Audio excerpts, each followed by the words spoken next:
Fortnite just dropped another huge update, completely changing the meta. They have vaulted the Chaos Reloader shotgun, completely changed the Chaos Exploder assault rifle, and added the Warforged assault rifle, but it's also completely different. I also want to talk about why Ron and Lacy are absolutely freaking out at the devs of Epic Games and threatening to quit Fortnite again. I also will talk about what's going on with the Esports World Cup. It's just started back up. The meta's looking amazing, which pros are struggling, and which are popping off. There's a lot to talk about. Let's jump into it.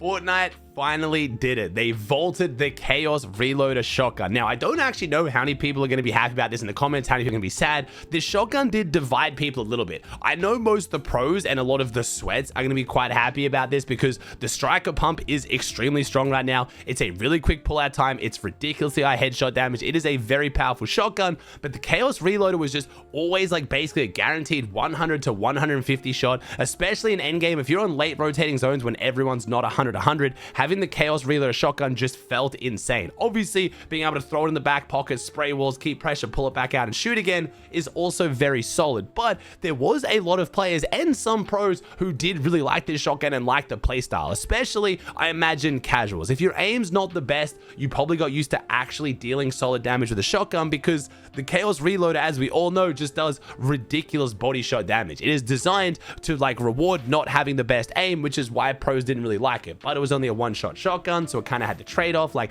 I definitely get both sides of the argument. I'm kind of okay with it being vaulted just because I want to see the shotgun meta shake up a little bit. There was still a lot of pros running the striker pump, so honestly, I was kind of happy after they buffed the striker pump, having the meta the way that it is, but removing the Chaos Reloader altogether means I do get to watch a new shotgun meta for this entire season, which I'm not too mad about. But I fully get why there would be a lot of casuals out there, a lot of people who are enjoying the game and kind of relied on this shotgun to actually deal some damage and close out fights. I know you're already thinking, well, Aussie, that's unskillful, that's bad, therefore bad for the game. And I get that if you're a comp fan, but you got to remember, there are some people who play pubs who just enjoy the game casually, and this shotgun was nice for them. But overall, I'm not going to sit here and complain about these changes. This is going to motivate a whole bunch of pros to grind the game like Peterbot. Peterbot openly came out and said, this season is a 10 out of 10 if they remove the Chaos Reloader shotgun and the Chaos Exploder assault rifle. And now, while they haven't removed both these guns, they have now removed the Chaos Reloader shotgun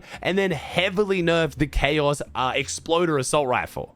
The Chaos Exploder assault rifle now no longer drops off floor spawns. You can only get out of chests and airdrops and things like that. So it has significantly reduced the drop rate of this gun. And they have also made it do significantly less damage at close range, but they have removed the damage fall off. Now, I believe this is because this AR was kind of in a weird spot where it was supposed to be an assault rifle that was really good at range and hitting explosive damage, but the damage drop off at range kind of made it useless, and it was actually strongest when like almost just jumping in the box and spraying at someone's feet or like 1 or 2 tiles away. This is also a bit of an issue because there was no assault rifles really being carried in competitive. Almost everyone was just carrying SMGs or pistols and maybe pulling out the exploder rifle just for a bit of fun, but now the exploder rifle is basically terrible. From what I can see, no pros are or will be carrying this. It's just not worth the sacrifice of the damage you can then do at close range with the SMGs and the pistols. The long range damage is okay, but Fortnite just unvaulted the Warforged assault rifle, and no, it is not bullet travel time. Last time we had the Warforged AR in the game, it was bullet travel time. They've adjusted this to now make it hit scan, and it has pretty tight recoil and actually does some crazy damage. So right now, Peterbot pretty much got what he asked for. The Chaos shotgun has been vaulted, and the Chaos AR has basically been vaulted because it's almost useless now. This season is looking very, very crazy.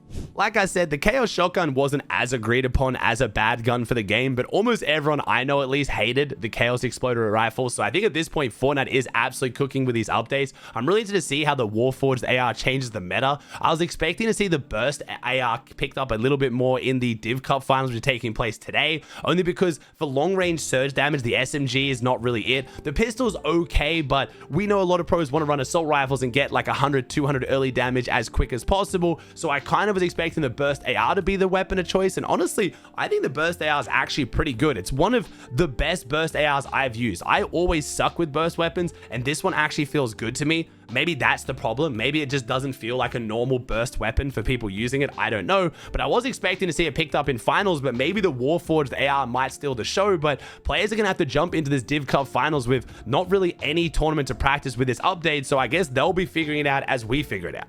Speaking of finals, we did have the rescheduled eval finals, which I wasn't able to watch, but I did want to shout out the teams that did really well. Acorn and Bolts, despite being contested, managed to get a 4 elim win, an 8 elim win, and a 6 elim second. They almost got 3 wins while being contested. Visuals and Muzz, brand new duo, also took a 10 elimination win. A team that I had eyes on to potentially split. Apparently, I was completely wrong there. Visuals and Muzz looking very solid. And then Harvey and Aminished also taking a 5 elim win, but also getting an 8 elimination second. So Harvey and Aminished proving they were not one season warriors. Last season was not them one and done. They are back dominating this season. We also had Slepsy and Wages drop a whole bunch of elims, but not really get a win in there. Booga and Braids getting a 5 elim third as well. This finals was a little bit unstacked. I'm not going to pretend this was the most stacked finals of all time, but it was cool to see which teams are performing at the start of this season, and it was a good shout of how the meta is going to look for the Div Cup finals this week. Over on EU, we did have a pretty stacked finals. We had Chino and Pablo getting a 3 elim win, as well as an 8th and a 3rd. We had Truly and Upwell getting a 6 elim win, Frosty and Bevies getting a 7 elim win, and then Clapsy and Kjeld, I believe is how you pronounce it, getting a 15 elim win, proving that even the Danish players you've hardly heard of are still absolute demons. But we were missing a lot of big names here.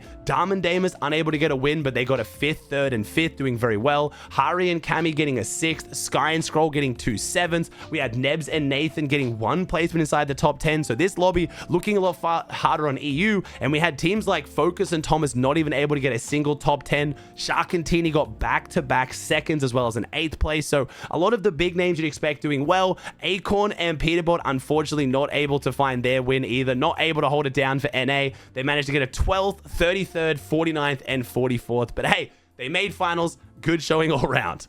Speaking of making finals, I'm going to talk about NA West for another video now. I know, crazy, you already know why. Lacy and Ronaldo, yes, not separately, Lacy and Ronaldo as one duo have just queued up the Esports World Cup Opens. They have tried to qualify through to the play-ins, and unfortunately, it's not going the best. Their points are actually doing pretty well, but I want to show you what Lacy and Ron were feeling like during the tournament. It's just not possible. It's like, it's sad because I actually enjoy playing tournaments and like competing, even if I'm not fully focusing on it, but I feel like I can't do it.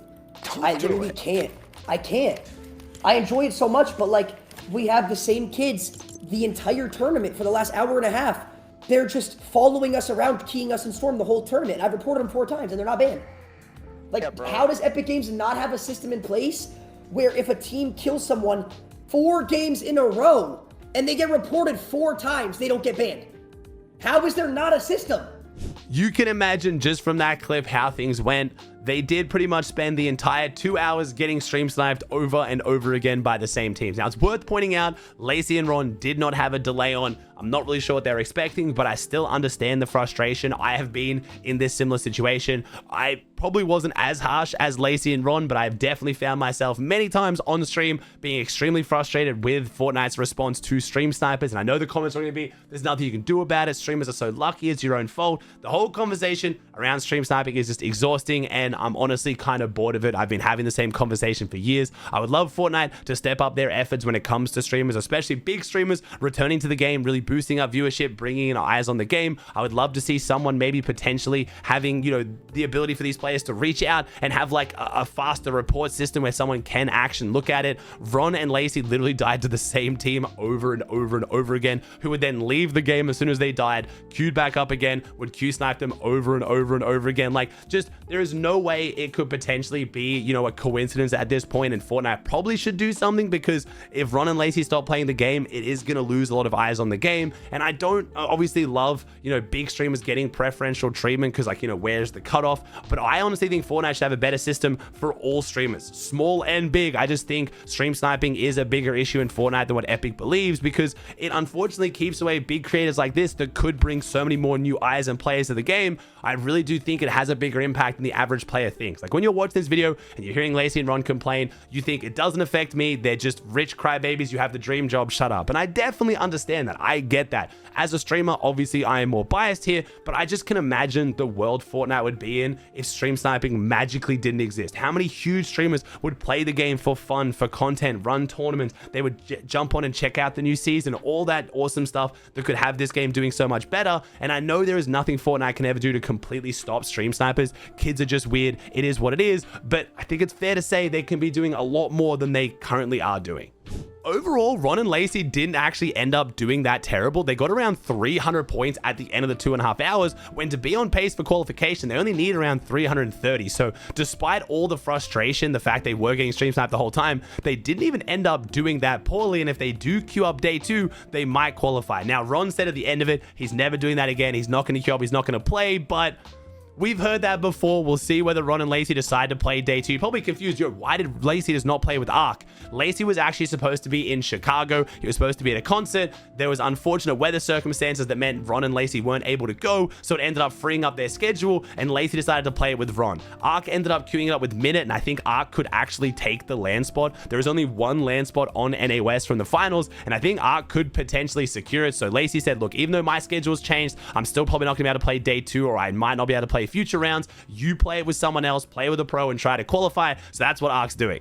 As far as how the Elite Opens went on EU and NA, I'll probably do more of a recap after day 2. Every big name I can at least see or think of is on pace to qualify right now. This round is a particularly easy round. It's top 2,000 on EU, top 1,000 on NA Central. That is quite easy for pretty much all the big names pros you guys would care about. So far, no one's outside of qual unless something goes disastrously wrong on day 2. And if it does, I'll recap and let you guys know, but not too much to speak of just yet. The reload meta itself is looking extremely good. I do want to wait to watch it for one more day before I can give all my thoughts in the next video talking about who qualled and who didn't, but right now, I'm a big fan of how reload is looking.